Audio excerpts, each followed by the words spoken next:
وانا كان اخري اغير زيت. عدينا الليفل ده. بعد كده سنه تانية رحت مصنع في مدينه العبور اسمه NTT، مجموعه توكل، عيله سوريه. الكلام ده كان في 2008. كانت بتعمل شغل عمدان النور، والعمود اللي هو في الشارع ده بيعمله بقى من A to Z.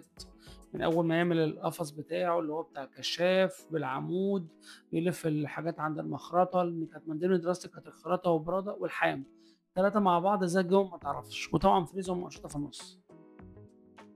آه عديت بالتجربة الحلوة دي. بعد كده رحت مطبعة دار المتميز في مدينة اسمها قباء، دي في جسر السويس جنب السلام. برضو خدت فيها شوط حلو ازاي تطبع الورق الاوفست. وهو ايه الورق الاوفست ده مش طباعه ديجيتال، دي بتبقى ورقه بيضاء عاديه خالص، بتبقى سواء التونسي او الجزائري او المغربي، مشهورين جدا بالورق يعني. كنت بجيب اروح الورق اتحط في مكنه البرنتر، الطبعه الكبيره، مش برنتر بقى، طبعه كبيره، وتاخد بقى الدرجه الاولى الحمراء.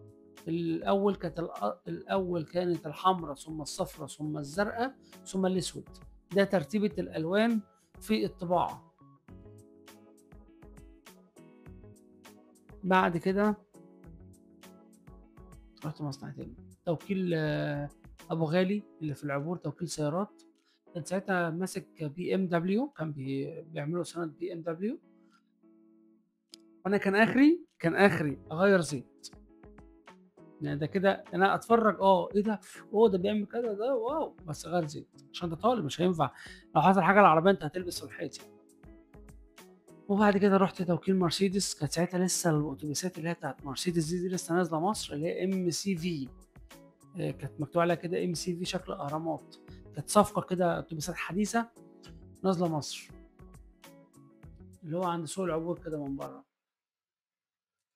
خلصت الثانوي وجبت تقدير 87 ونص، انا فاكر بالظبط.